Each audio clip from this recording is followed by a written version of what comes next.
Hello and welcome to the Helmet Head podcast. Do I have an exciting episode for you today? Because we've got some information on the brand upcoming new Royal Enfield Himalayan 450. And I'm excited because I've owned the predecessor, and the predecessor for me, I sold within a year like many people do. I thought it was a fantastic bike, but it lacked horsepower. I was always full throttling to keep up with my friends.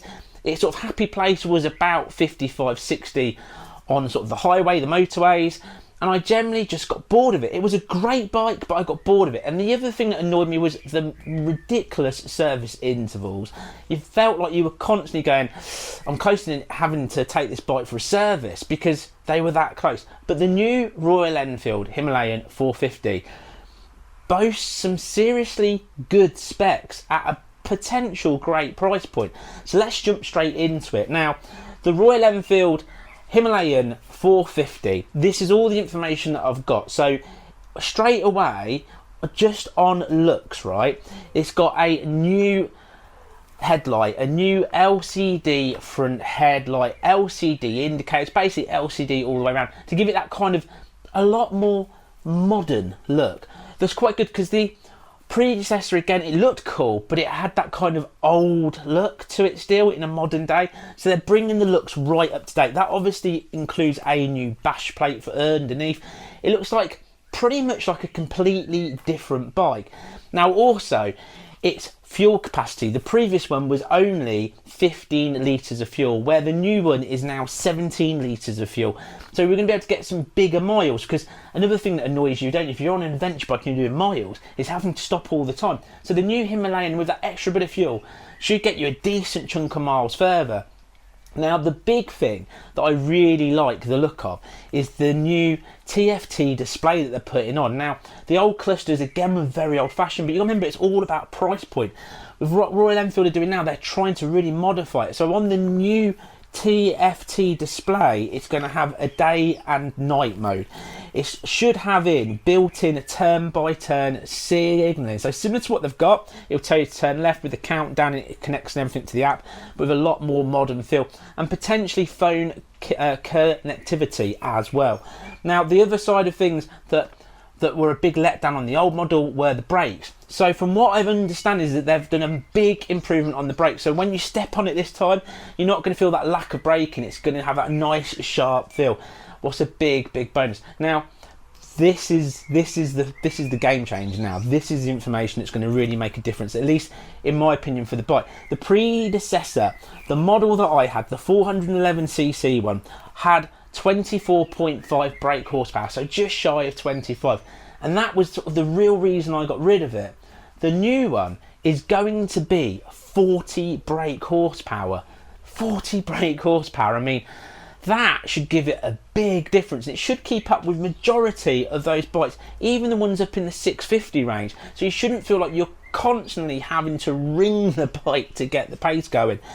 So just having a look at it like that, the actual horsepower's up, the looks are now improved, you can go further on fuel. It all sounds pretty good, to the point where it's like, I desperately want to get my hands on a press bike.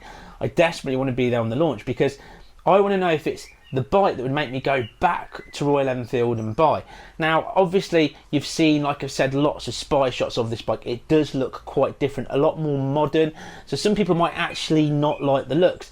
The one charm about the older one is it did have that, didn't it? That sort of, that retro kind of bike that looked more like you could just load it up and ride it all day, like a camel bike, where this looks a little bit more modern, a bit more flush. So that's obviously down to your opinion of what you think of the bike itself. Now, the price point. The price point is what we're always interested in the most. Have they managed to keep it proper down on the budgets? Because that's the joy of Royal Enfield, having that bike at basically half the price of any other adventure bike at that category. Well, it's gone up quite a little bit. Now, the estimated price, and I need to say this again and again, it's estimated, this price could change. It's going to come in at 6,995, just shy of 7 grand. So does it lose that appeal really? Because the old one is, you can pretty much pick it up for just under 5. brand spanking new, where it's almost a £2,000 increase, but you are getting a lot more for your money. The better brakes, obviously, as well. The thing I didn't mention is they're redoing the windshield on it as well, so it should be better wind protection. Now, one of my bugbears was always the seat as well on my old Royal Enfield, so I'm really hoping that they've spent some time making that seat that much more comfortable. But again, even at that new price point, it could potentially still be a lot of bike for the money, and a world dominating, conquering adventure bike. So until we get hands on it, I don't know, but I love the sound of it. I love the idea of thinking it's got that little bit more grunt, because that's the only thing that really made me sell it, that little bit more grunt. So that's all the information I have on the new Himalayan. I'm looking forward to it coming to market. I really, really am. It's expected to come out literally in a few months' time, before the end of 2023. So yeah, let's keep an eye on the channel. Let's see if we can get one on the press bikes. Now, going on to the news of the main Helmet Head channel, all the things that's going on at the minute. Coming up over on that channel, there is a link down in the description for you to be able to click on that and go straight over to the main Helmet Head channel. But coming up, we have literally just been sent some more products for review. We have potentially the best budget comms currently on the market are going to be reviewed on the channel. I've had a sneaky little look, but I've not made the video on that yet. They look very much like the Senna comms, very, very similar. So it'll be interesting at that price point, that I will reveal on the channel when the video comes out. But that price point, that could be pretty good, because they look the part. So I'm looking forward to the road test with those new comms. I've also got, now we all spend a load of money on auxiliary lights, especially on our adventure bikes, and I've also been sent some awesome new aftermarket auxiliary lights that look, again, proper next level, and at a price point that you go, at that price, why not? So that's going to be a review coming out on the channel. Next up, of course, we've got the final episode of the actual world trip to come out. So at the moment, that's I'm just about to hit the Algarve. My aim in that episode is to reach the sea, touch the sea. So I've ridden all the way from the north up in Spain, all the way down the whole length of Portugal. And it's quite an emotional episode, because every time I have to put my well-conquering beast, my Honda Monkey bike called Ashworth, away, I struggle every single time. So even watching the video back, I find it quite emotional. It's like I've got a proper attachment to that bike, and knowing that I'm trying to achieve so much on it, it's just one of them, and it's like I just want to get back to it and ride it. And the other thing that's coming out on the channel is what I am literally about to go away and pack up for, is the Patron meet. Now, the Patron meet is in Wales this year. It's being led by a patron, and I'm super excited, because I've kind of done this Wales thing. It's like I've done England, and I've done obviously Wales, and I've done Scotland, and I've done so much of it on the channel, especially last year, that it's been nice to have a break and sort of go and do some sort of different countries and some different cultures. But I've missed it. I've generally missed going to Wales. I love Wales. Wales was always my place to go. So as you could imagine, there are so many reasons why I'm excited for the Patron trip. When I get to meet all the people that have become patrons, support the channel, be able to help me do what I'm doing, travel the world, make these videos, buy the kit that I need. I get to meet the patrons and the channel members, and it's exclusively for them. So this is almost like a way of giving back and spending some time with them, and them having the bonkersness of the channel all thrown in their faces at the same time. Wales, because obviously that's where my mum was born. I feel like I'm at home every single time I go, and because I'm being led by a local, I'm being taken down roads I've never been taken down. It should be a whole new experience. And then of course the third reason is this Africa Twin.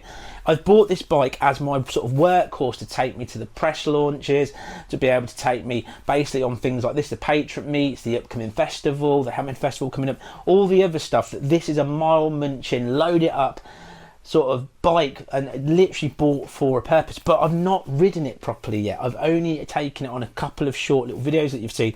This is going to get its first adventure, so I'm super excited to take the Africa Twin, what's right in front of me if you're not watching the video. I'm looking forward to taking this out and giving it a proper trial. I reckon it's awesome. The short sort of rides I've done on it, the Africa Twin has been the perfect bike for me, because it's got the DCT gearbox that basically means it's like an automatic. It means I can do all my camera stuff and all the stuff that I have to do without having to worry about the clutch. Don't try that at home. I am a trained stuntman, by the way, but I'm looking forward to getting really used to this gearbox as well, and seeing what this beast has to give me. So I'm super excited for that. So you've basically got coming up the Patron meet. Oh, just to add another little quick twist to that, I've decided, because the whole Patron meet, we're actually meeting up on a Friday. So when this comes out, potentially the Patron meet might have even happened. So don't try and jump on it, unfortunately. But what I'm trying to say is the Patron meet is what I'm going to do on the Friday, because we're meeting on a Friday night. We're going to a campsite, and the actual Patron ride out is the next day on the 24th on a Saturday, and that's when we head across Wales. So because I've given myself loads of time on the Friday, I'm going to do what I like to call hunting for head. What means on the Patron side, I'm going to drop a track link exclusively on there, and then they can try and find me, and hopefully someone will come and find me. And I'm going to actually head into Wales. We start on the edge of Wales on the 24th. I'm going to head into Wales on the 23rd, try and do some crazy place there, and then obviously to the campsite. So we'll see who rocks up to make it a little bit more fun as well. So like I said, you've got the Patron meet on the channel coming up next. Obviously day one, getting there, hunting for head, and then we've got the Patron meet day and ride out, and then you've got potentially the best budget comms, then you've got potentially the best auxiliary lights on the market for value for money coming up as well. And then on the 3rd of August, I will fly back out and take on some more of the world adventure. The next leg, of course, the long way to Gibraltar, that I still am completely winging and don't really know what's going on there yet. But I do know I've got loads of time. It'll be the first time on a leg of the adventure where I've got so much time I can get up to some mischief, so it should all be good. Anyway, that's everything that's going on. Hopefully you've enjoyed the news about the Himalayan. Hopefully you've enjoyed the news about the Helmet Head, the main channel itself. And hopefully you've enjoyed this podcast, and I will see you in the next one. I've got some awesome stuff coming up in the next episode. Some information, as always, that's not currently out for general public. I love when I get some inside information. So I'll see you on that podcast. You take care, and bye-bye for now.